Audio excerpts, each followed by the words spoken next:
When was the last time your emotions completely hijacked your behavior? Maybe you snapped at someone you love, stress ate an entire pizza, or lay awake all night worrying about something you couldn't control. We've all been there.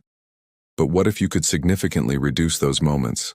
I've spent years studying the intersection of ancient Stoic wisdom and modern psychology to find the most effective way to build emotional strength. The daily habit I'm about to share has helped me transform from an emotional wreck into someone who can face life's challenges with genuine calm and clarity. Emotional impulsiveness can be a significant obstacle to success, particularly in business, as it can lead to decisions driven by judgments rather than rational thought, ultimately derailing intended goals. This pattern, as highlighted by Marcus Aurelius, can significantly impact a business's trajectory. The good news is that Stoic wisdom, combined with modern strategies, provides a path forward to overcome this challenge.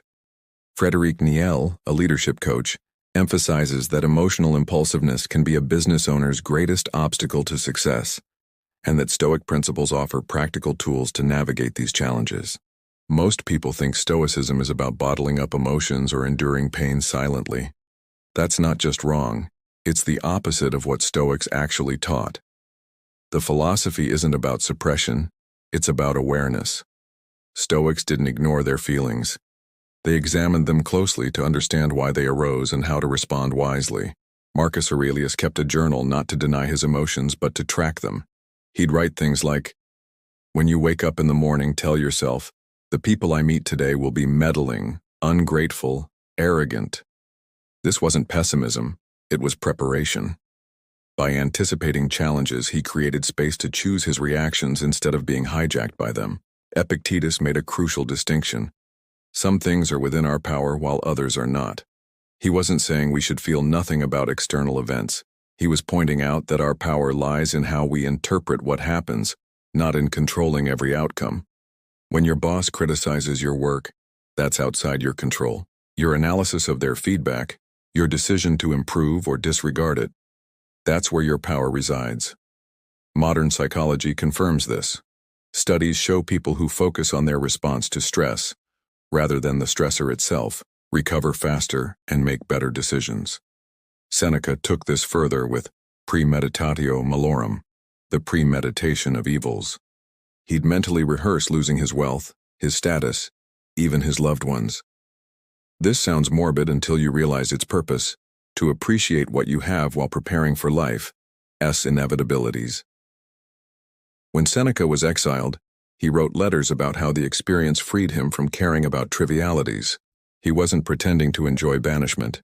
He was practicing what psychologists now call stress inoculation, exposing yourself to manageable doses of difficulty to build resilience. Cognitive behavioral therapy borrows directly from these ideas. Therapists teach clients to identify automatic thoughts, those instant interpretations that spark emotions. Someone cuts you off in traffic and you think, they disrespected me. That thought creates anger. Stoicism and CBT both train you to catch that interpretation and question it. Maybe the driver didn't see you. Maybe they're rushing to the hospital. The event stays the same, but your emotional response changes based on how you frame it. The key difference between Stoicism and emotional suppression comes down to honesty. Suppression says, I shouldn't feel this way. Stoicism asks, why do I feel this way, and is this feeling useful? When Marcus Aurelius wrote about his irritations with colleagues, he didn't scold himself for being annoyed. He examined whether his annoyance served any purpose. Often it didn't. That realization, not brute force willpower, is what allowed him to let go. Modern research on emotional regulation shows why this works. MRI scans reveal that labeling emotions, naming exactly what you feel, reduces activity in the amygdala, the brain's fear center. Stoic journaling does this systematically. By describing their emotions precisely, practitioners gain distance from them. They're not denying the feeling exists. They're observing it like a scientist studies a specimen. This creates the pause needed to choose a response.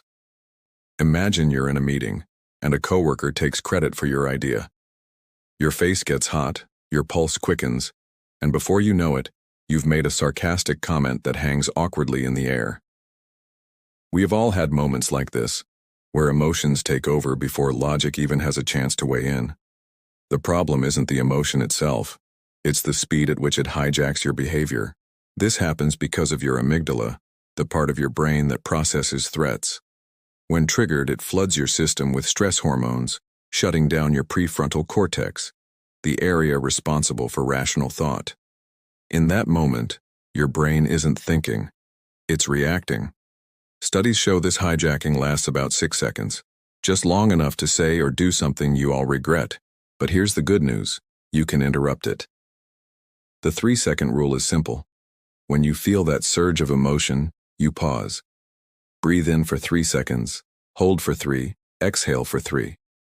This isn't just calming, it's neuroscience.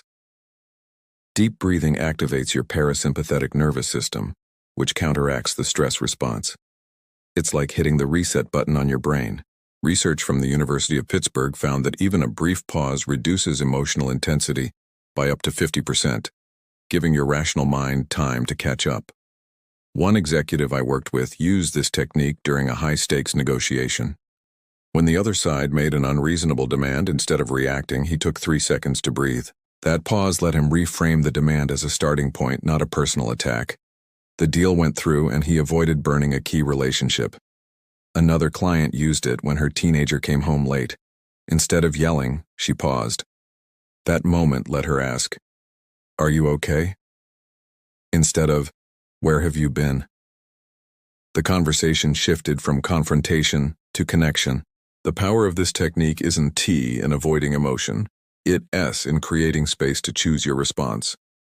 Epictetus said, "It's not what happens to you, but how you react to it that matters." The 3-second rule puts that idea into practice.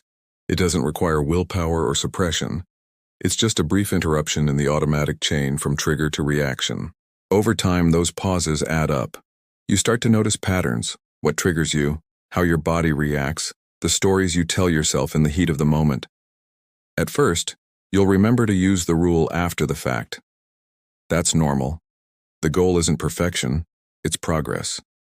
One client tracked his emotional reactions for a month and found that just the act of noticing them reduced their frequency. Another realized that 80% of his outbursts happened before lunch when his blood sugar was low. Small insights like these compound. The real shift happens when you move from stopping reactions to reshaping them. The pause is the first step, but it's not the last. Once you've created that space, you can start to examine the thoughts driving your emotions. Are they accurate? Are they helpful? That's where the deeper work begins. If you have found this useful, there will be more techniques in the coming videos.